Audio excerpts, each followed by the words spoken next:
Hello, this is BiggLou here, and welcome to the pilot episode of this show that I don't have a title for, of me talking about Nintendo Wii games.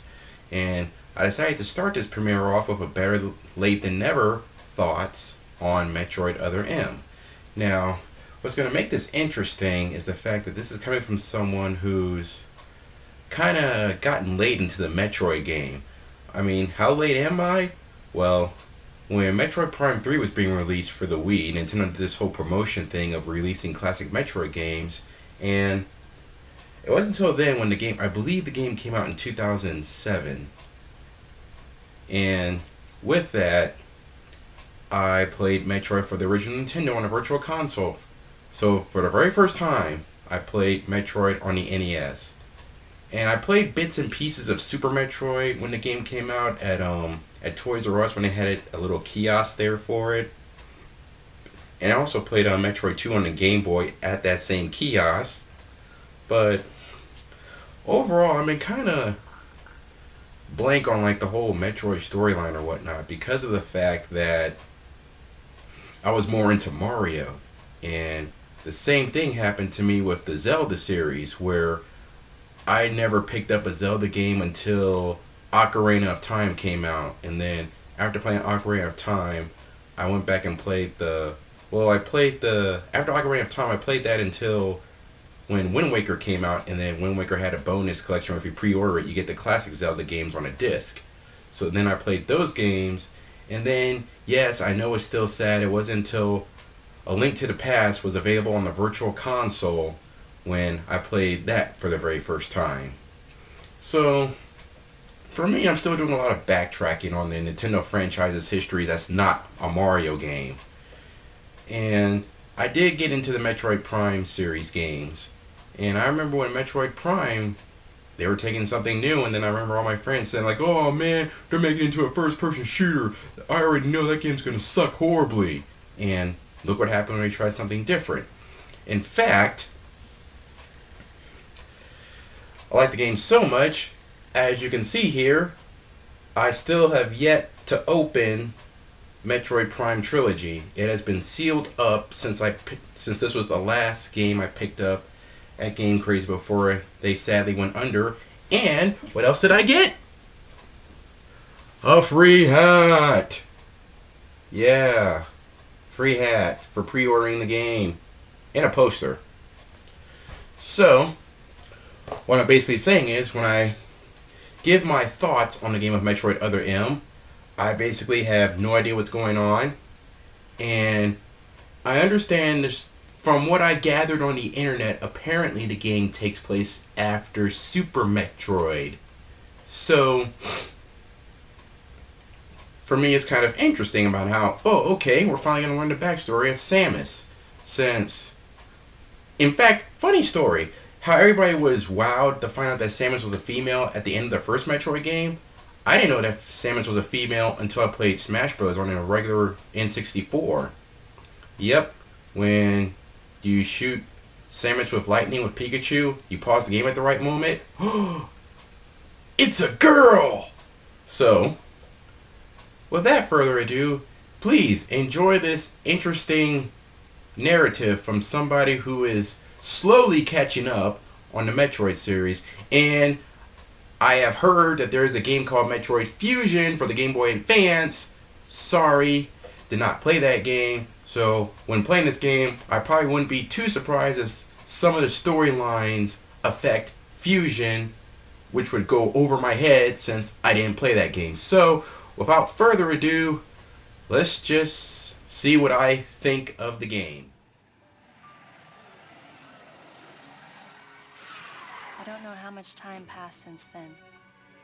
Days went by in their quiet way, and people's recollections of Metroids and space pirates grew nebulous over time, relegated to a past concern of the galactic communities. Nothing more than a faded memory.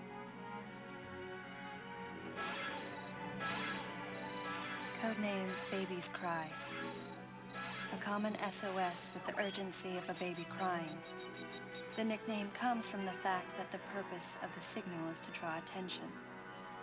The signal was coming from a remote part of space, I altered the course of my ship as if this detour had already been part of my flight plan.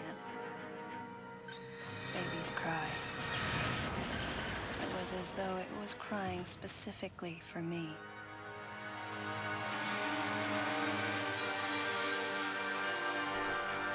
And so we begin with Metroid Other M, a collaboration of Team Ninja and Nintendo.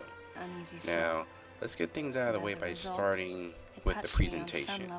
Now, the presentation of this game with the pre-rendered cutscenes look pretty amazing. In fact, watching these pre-rendered cutscenes kind of almost made me forget that I was playing a Wii game.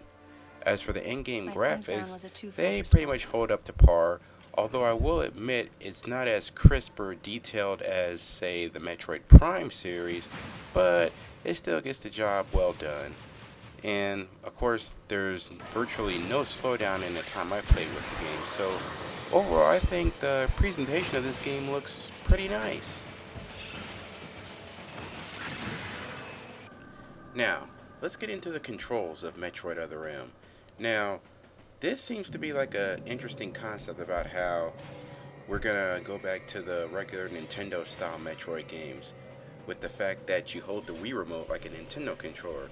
Now, this sounds like a good idea, but here was my problem with the game, is my only gripe with the control is the D-pad, because if it was just a plain like 2D side scroller, then I'm perfectly fine with that. But there are some areas of the game where you actually have to go make actual 3D movements, and doing that on the D-pad doesn't work very well. But I see what Team Ninja tried to do is have it to where even if you're in a 3D environment, they try to auto-lock the D-pad movements into somewhat of a 3D-like movement. But there are just some moments where it just feels a little bit irate to me when I'm trying to do a 360 movement only for me to actually just go straight, then turn left, then straight up, then left, and whatnot. Now, the other big concern for some people is the fact that you can go to third person or first person with the switch of the Wiimote. I mean, you just point the Wiimote at the screen and then you go into first person mode, in which you use to shoot enemies that you normally can't shoot with the game's auto lock-on feature, which I think is like a heaven in disguise type of thing, because the auto aim really does come in handy. But anyway, back to the first person mode.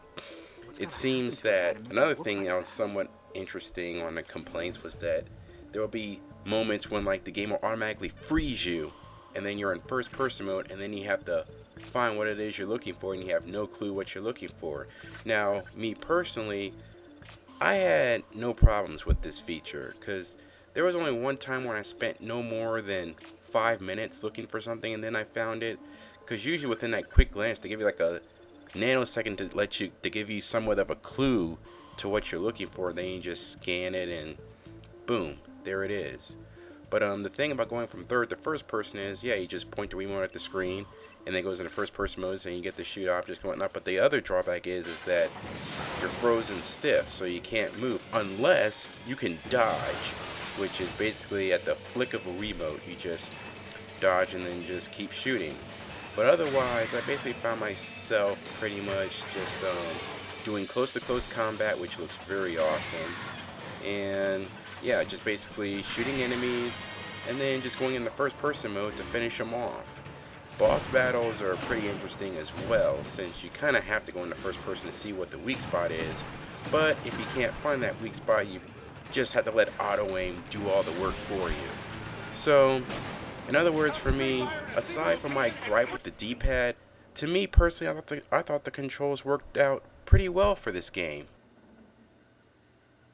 Now, let's get on to the game designs now, shall we? The game design for this game is pretty interesting, since from my recollection on all the other Metroid games, you start out with all your powers, and then you lose your powers, and you have to find your powers to regain them again.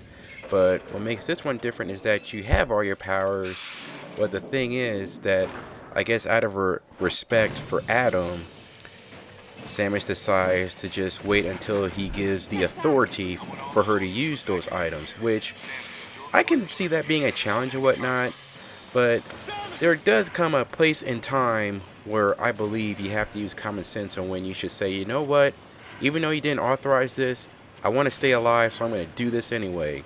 And no better example than that was when I was at the lava level, when even though your health starts going down very so slightly, and then it's not until you reach the final boss where it's like, oh, you can use your heat protection now.